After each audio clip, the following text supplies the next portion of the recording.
নমস্কার, মিতু রান্নাবান্নায় সবাইকে। আজ আপনাদের আমি পাবদা মাছের একটি রেসিপি তৈরি করে দেখাবো। অনেকেই অনেকভাবে মাছের এই রেসিপিটা তৈরি করেন। আমি কিভাবে মাছের এই রেসিপিটা তৈরি করি সেটাই আপনাদের সঙ্গে শেয়ার করব। পাবদা মাছের এই রেসিপিটা পোলাও কিংবা সাদা ভাতের সঙ্গে খেতে খুবই ভালো লাগে। বাড়িতে একবার হলেও রেসিপিটা তৈরি করে দেখুন, খেতে খুবই ভালো লাগবে। মাছের এই রেসিপিটা আপনাদের যদি ভালো লেগে থাকে, আমার চ্যানেলটিতে একটা লাইক, কমেন্ট, শেয়ার ও সাবস্ক্রাইব করার অনুরোধ রইল। বড় সাইজের 6টা ডিমওয়ালা পাবদা মাছ নিয়েছি। এবার চুলায় একটা কড়াই বসিয়ে কড়াই গরম হলে এর মধ্যে দিয়ে দিচ্ছি 1.5 টেবিল চামচ সয়াবিন তেল। তেল কড়াইয়ের চারপাশ দিয়ে ছড়িয়ে এর মধ্যে দিয়ে দিব লবণ ও হলুদ মাখানো পাবদা মাছ। মাছ দেওয়ার সঙ্গে সঙ্গে মাছটা উল্টে দিচ্ছি। মাছ দেওয়ার সঙ্গে সঙ্গে উল্টে দিলে মাছগুলো কোঁকড়া হয়ে যাওয়ার সম্ভাবনা থাকে না। পাবদা মাছ বেশি করে ভেজে নিলে মাছটা খেতে ততটা স্বাদের হয় না। মাছগুলো মিডিয়াম লাল করে ভেজে নিয়ে তুলে নিচ্ছি।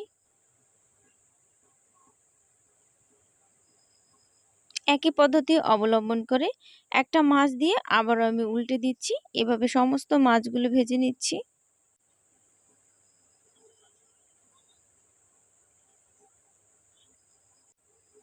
একই তেলে 2 টেবিল চামচ সয়াবিন তেল দিয়ে এর মধ্যে দিয়ে দিচ্ছি একটা শুকনো মরিচ, বড় সাইজের একটা তেজপাতা মাঝখানে চিড়ে নিয়েছি, আর দিয়ে দিচ্ছি সামান্য পরিমাণ গোটা জিরে, দিয়ে দিচ্ছি 2-3টে এলাচ ও 2 টুকরো দারুচিনি। হালকা ভেজে নিয়ে দিয়ে দিচ্ছি কিছুটা কিশমিশ। কিশমিশটাকেও আমি হালকা ভেজে নিচ্ছি। এখন দিয়ে দিচ্ছি 2টো বড় সাইজের পেঁয়াজ কুচি। পেঁয়াজ কুচি হালকা লাল লাল করে ভেজে নিচ্ছি। এখন এর মধ্যে দিয়ে দিব 2 চামচ পেঁয়াজ বাটা। শুকনো মরিচ বাটার পরে পেঁয়াজটা বেটেছি, তাই কালারটা লাল লাল চলে এসেছে। এখন পেঁয়াজ বাটাটা ভালো করে একটু কষিয়ে নিচ্ছি।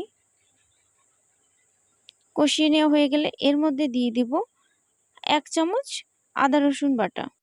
দিয়ে দিচ্ছি একসঙ্গে বেটে নেওয়া ধনে ও জিরে বাটা, আর দিয়ে দিচ্ছি 1 চামচ মরিচ বাটা। এখন মশলাগুলোকে ভালো করে কষিয়ে নেওয়ার পালা।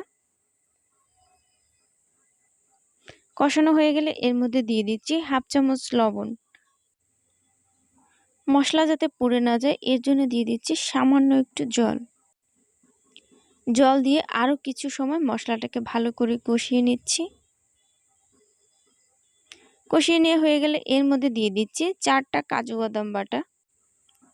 কাজু বাদাম দেওয়ার ফলে মাছের স্বাদটা অনেকটাই ভালো আসে। আপনারা চাইলে কাজু বাদাম বাটা স্কিপ করতে পারেন, তবে কাজু বাদাম বাটা দেওয়ার ফলে খেতে খুবই মজাদার হয়। যে কোনো মাছের ভুনা করতে মাছের ঝোলটা সুন্দর করে জাল করে নিতে হয়। ভালো করে জাল করে নেওয়ার ফলে মাছ ও মাছের ঝোলটা খেতে খুব ভালো লাগে। মাছ দেওয়ার পরে বেশি সময় জাল করা যাবে না। 2-3 মিনিট জাল করে নেওয়া হয়ে গেলে পুরোপুরি তৈরি হয়ে যাবে পাবদা মাছের এই রেসিপিটা। পুরোপুরি তৈরি হয়ে গেছে, এখন পরিবেশন করে নিব। আমার এই রেসিপিটা দেখার জন্য সবাইকে অসংখ্য ধন্যবাদ।